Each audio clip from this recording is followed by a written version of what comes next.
Good morning बच्चों। देखिए हम आपको प्रश्नावली 2.1 करा रहे थे। इसी के आगे क्वेश्चन देखिए पहला दूसरा हम आपको करा चुके हैं। अब देखिए आपको तीसरा प्रश्न हम आपको कराने जा रहे हैं। इसमें कहा जा रहा है 35 के घात की द्विपद और 100 की घात का एक पद का एक एक उदाहरण दीजिए।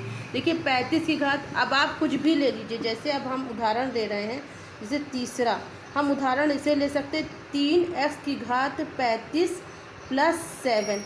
देखिए एक और दो घात हो गई। ये पहला वाला हमारा एग्जाम्पल हो गया। अब दूसरा हमारा एग्जाम्पल कह रहे हैं 100 की घात का एक घातीय। अब देखिए 7 y की पावर 700। तो ये कितना है, एक ही घात, तो एक पद हुआ ना। ये देखिए ये दो पद हो गए इसमें, और इसमें कितने पद हो गए, एक पद। ये आपका एग्जाम्पल हो गया। अब देखिए चौथा प्रश्न कह रहे हैं निम्नलिखित बहुपद में से प्रत्येक की घात लिखिए। घात देखिए, जो अधिकतम बहुपद में जो घात अधिकतम होती है उसी को हम घात लेते हैं। बहुत अच्छे से समझिए इसको, ये आपके एग्ज़ाम में पूछा भी जा सकता है कि इसमें कहा जा रहा है निम्नलिखित बहुपद में से प्रत्येक बहुपद की घात लिखिए।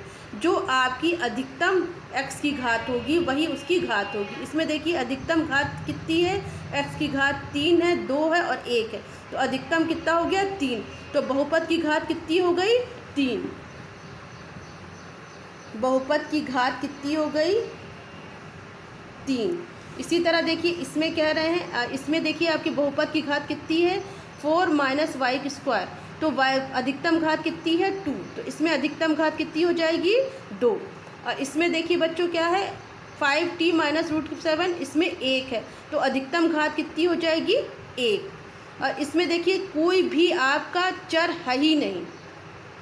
जब जहाँ पर आपके चर नहीं होता, अब आपका चर ही नहीं है, तो यहाँ पर क्या हो जाएगा, 0। बहुपद की घात कितनी हो जाएगी, 0। तो आपको अच्छी तरीके से समझ गए कि जो आपकी चर में अधिकतम घात होती है वही बहुपद की घात होती है।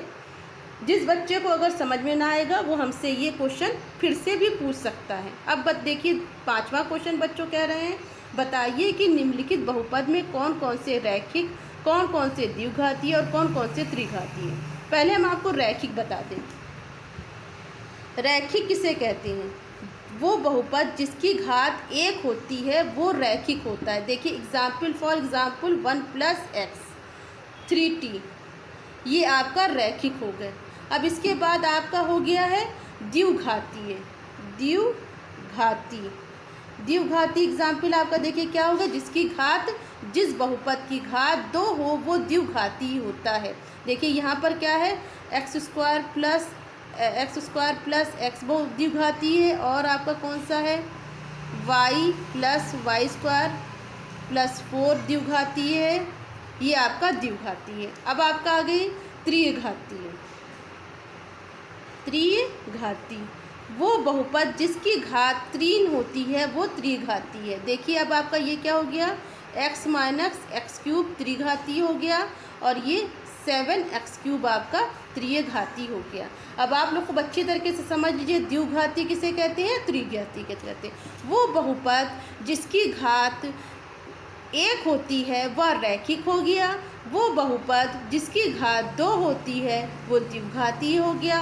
वो बहुपद जिसकी घात 3 होती है त्रिघाती हो गया। ये तीनों प्रश्न सब बच्चे कॉपी में कर हमको दिखाएं।